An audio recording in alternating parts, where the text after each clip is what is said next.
Blog Talk Radio. Welcome to the Institute for Personal Development, Kriya Yoga Ashram, where total consciousness is the new frontier. Kriya Yoga is union of the individual with the divine. Join us as we explore the practices to initiate this process.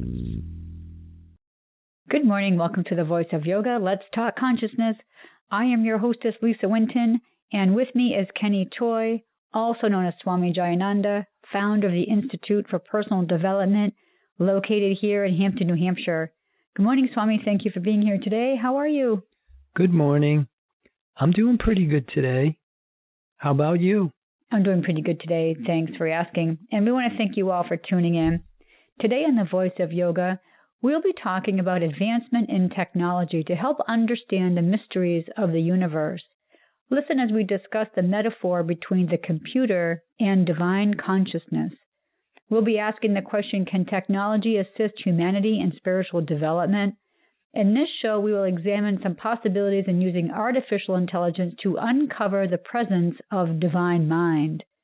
Welcome to the Voice of Yoga. We are talking consciousness. Join the Kriya Yoga Spiritual Advance to get the light in your soul and experience total consciousness. So, Swami, it looks like we've got a lot on our plate this morning, so let's talk about that. How can we use technology to assist humanity in spiritual development?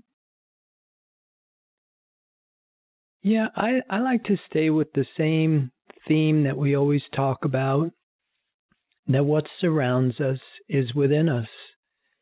I also like to use the example, let the small and the simple explain the large and the complex.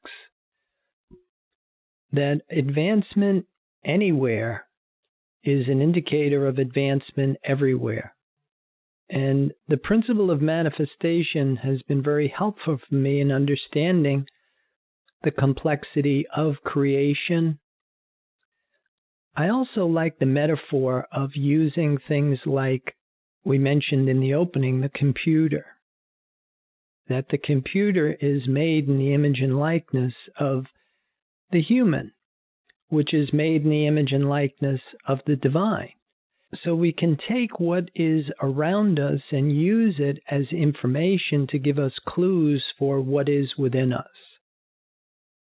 And one of the things that I like using is the whole thing of web design has been kind of a metaphor for me to help me understand what we have been talking about as far as these modes of thinking. We're talking that Gemini, Virgo, Sagittarius, Pisces, the mutable signs give us clues into how we think.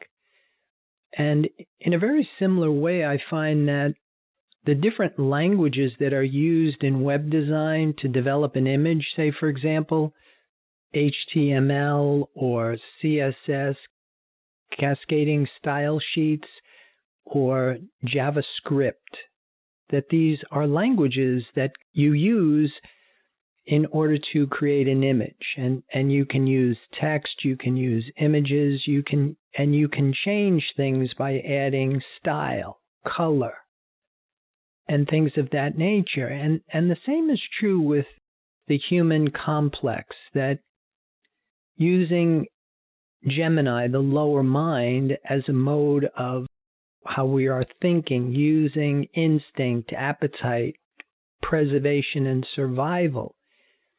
And then moving to Virgo, human intelligence, perception, reason, memory, intuition. And then going into Sagittarius. And just like HTML is kind of stagnant, it's just text and pictures or images. And then cascading style sheets adds a little flavor to that. It adds another dimension to just flat picture. And the same is true with the workings between matter and mind, the instincts and the appetites of the body, and human intelligence, kind of colors how we're thinking. And then you go into things like Sagittarius, the 9th house, and that is like adding JavaScript, which is where something now you can add motion, movement to the same image. And now you start to use the collective consciousness. You start to use a broader sense of awareness in how we're thinking. And then, say, for example, when you get into the whole thing of divine mind, Pisces, the 12th house, and this concept of thinking with God as God, thinking in terms of the absolute. With regard to the computer or web design, now you can move into languages that are more what they call on the server side of design, which would be languages like PHP, which now you can actually have activity that is included in your now stagnant web page. But it kind of gives us, I think, a way of understanding ourselves a little bit better. So how do we use that metaphor for understanding the different operations of this process? Yeah, I think it has a lot to do with the progression of our thinking. I think the same is true, say, for example, human development and the development of a web page. That the web page is first developed on a computer. And once it is developed on that particular computer, then it can be uploaded to a server. And then from the server, it can now be introduced to the internet. And from there, it has exposure. And I think the same is true with the human developmental process, the hero's journey, that we divide and conquer, the separation, the journey, and the return. That human development takes place in phases, as does, say, for example, the website takes place in stages or phases. And in the process of doing all of this, you understand the details of it too as well. That if you have a particular function on your website that isn't performing, it isn't working, then you start to find that there might be a glitch in the code. You might have left out a comma or a period. You tried to use the wrong language. And I think the same is true with us as we're trying to discover ourselves and to know the truth about ourselves in that framework. It's very easy that we can miss a turn at some point. So we know nowadays that the world has become very small, and I believe that's from all the technology that we have. I mean, I can go online and I can talk to somebody in Japan or Facebook or whatever. The idea is that we don't have to send a letter and wait 3 months for a response. So everything is so immediate. So how can we use this technology to maybe boost our spiritual journey? Yeah, again, a lot of it is going to have to do with your understanding of how things are working. That the information, I think, is readily available out there. Now, what direction you want to take, because one of the questions that comes up oftentimes is technology hindering your spiritual growth? The best way that I can really answer that question is it's only hindering your spiritual growth if you are sowing to the flesh.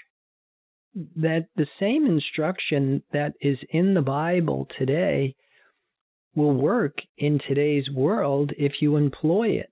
That if you're preoccupied with your phone, if you are lost in Facebook and all of the information that is available to you, then you are sowing to the flesh.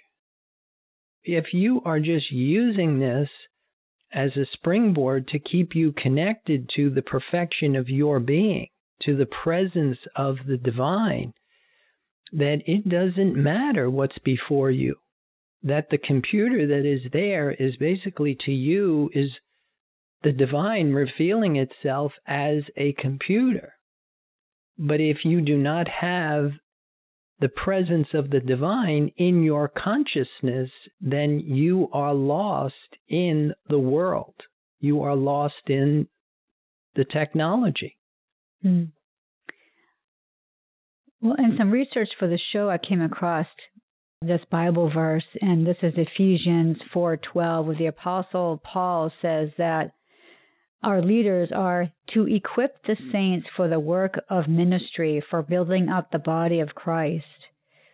So I think in this particular article where I found this quote is that any tool that is used for the ministry of Christ, including any form of technology, should be used so that the word of spirit gets to everybody who needs to hear it. Yeah, but again, something as simple as that can also be misinterpreted, misused, and becomes a barrier to the understanding of what the Christ is. And for me, the Christ has become basically the interpreter. The Christ is what was referred to as the Messiah. And the Messiah is the one that makes the presence of the divine intelligible to the individual.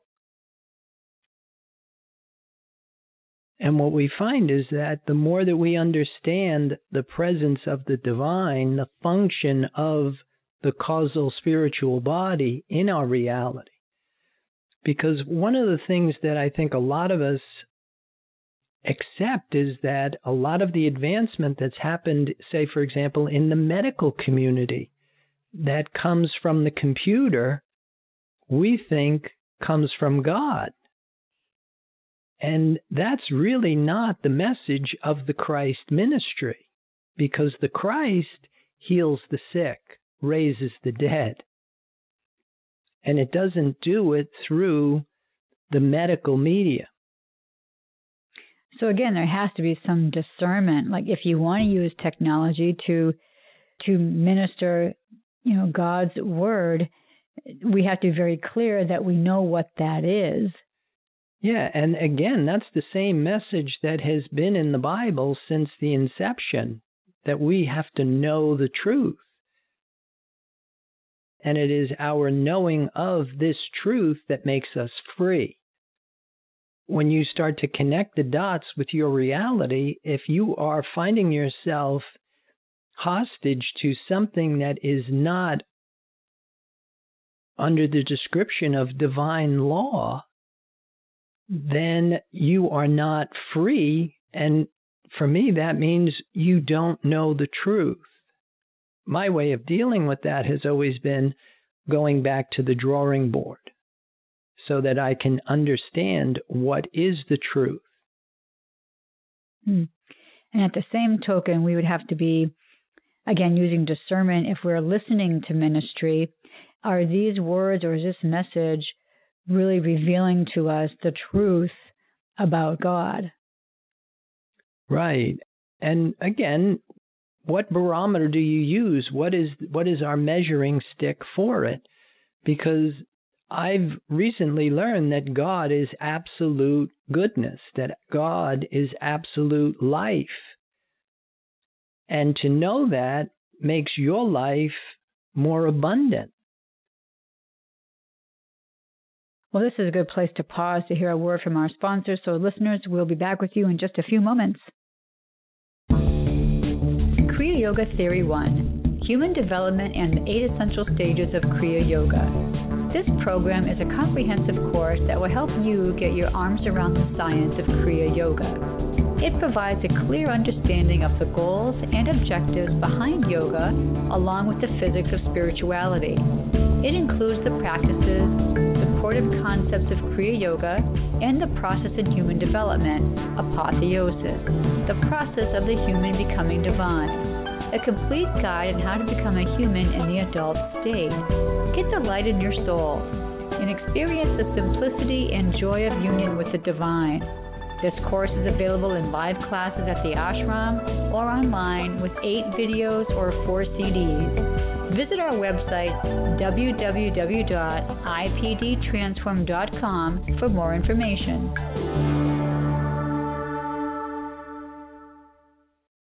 Welcome back. For those of you just joining us, you are listening to The Voice of Yoga, and we are talking consciousness. Swami, I found an interesting quote on a website called sharefaith.com, and this quote is by Rich Kirkpatrick. And the quote is, "The single most toxic effect of technology to our spiritual growth is its dominance of our attention." And I thought that was pretty telling for our show today, and just wanted to get your thoughts on that. Yeah, I think that's 100% right. And I don't even think it's just technology, but we're so preoccupied with the testimony of our senses that our lifestyle really doesn't even enable us to have attention for the presence of spirit.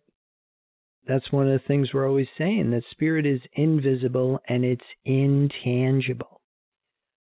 And most of us, we're so sensual, and that if something isn't reporting in our senses, we become very uncomfortable, and we require this overstimulation. But that's really kind of a compensation for the simple fact that we do not have attention for spirit. Well, what's interesting too, on the flip side of all of this, is all the good that can come out of all of this technology. I mean, we were talking earlier about people can have the Bible read to them from their cell phone or from an app on their computer. And like I said, they can access YouTube to get sermons and lectures, and there's all kinds of this information out there for people to advance their spiritual growth. And again, they'd have to use discernment. There's so much out there for everybody to learn from. Yeah, but you really have to be a wise ant and be able to discern the sand from the sugar, kind of a thing. That there is so much information out there, but it's not all of it is going to be truth.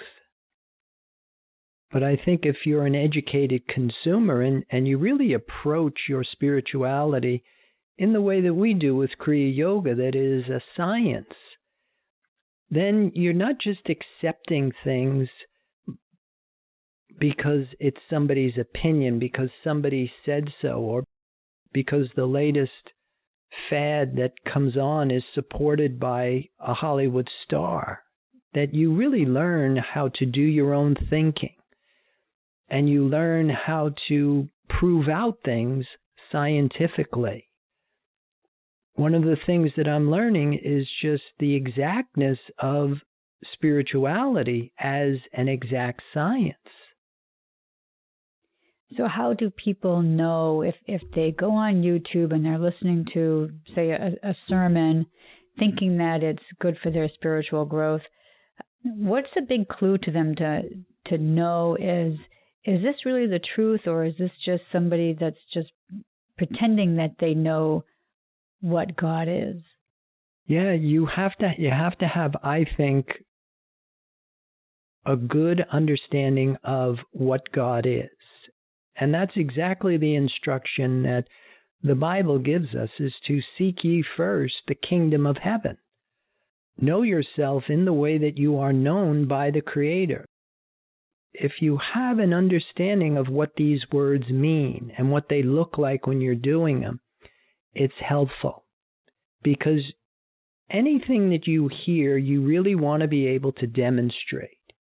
That's one of the reasons why I really enjoy Christian Science. That Mary Baker Eddy put healing on the table. she's the only one that took all of the ambiguity out of spirituality.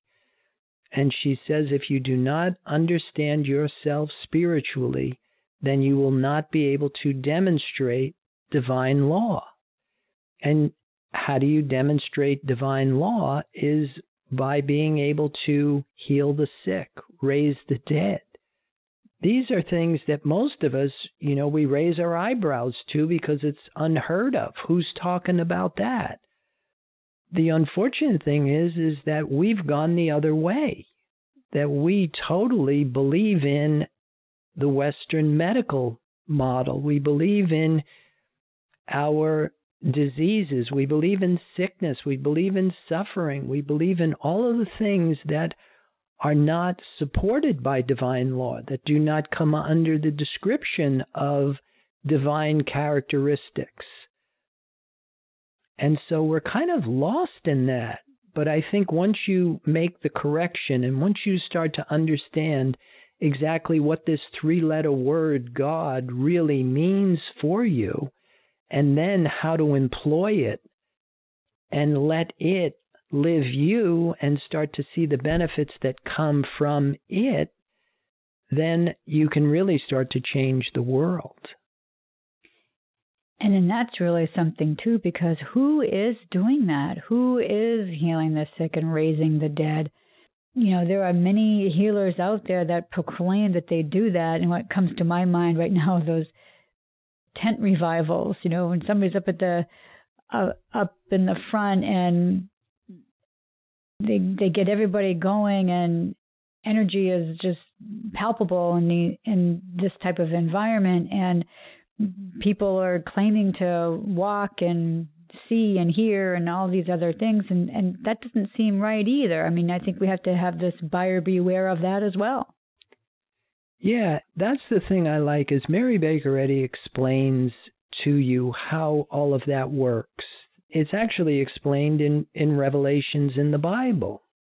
The dragon and the two beasts, that these things can fix your back. But the thing that we have to understand is that you can change finite bad to finite good with the law of karma, but it's not the same as the divine law of life. And the intention of just about every religion on this planet is to free us from the restriction of the law of karma and have us experience the liberation of the divine law of life. And that's a very different thing. But like we're saying, I mean, there isn't really good leadership out there because we don't really know even how to pick a spiritual leader. And most of us are happy with someone who's charismatic and somebody who is intellectual and somebody who can talk. All of these exaggerated claims and false promises. But in reality, it's going to be found in the demonstration of divine law. And here's where I think one of the things that is happening is that technology is really making the worldly experience maybe more comfortable. Because in the Bible, they refer to as the wrath of God. And what I don't think a lot of us understand is that the wrath of God is the love of God. And it's the love of God in that spirit destroys everything that is not like itself. And so, in effect, spirit will not let us accept this provisional, impermanent, false sense of existence, what we call the natural man, and does anything that it can to get us to think differently, to get us over to sow to the spirit and not to the flesh. I know we've been saying all along that the spiritual journey is progression from knowing to doing to being, and we've talked about that in many shows.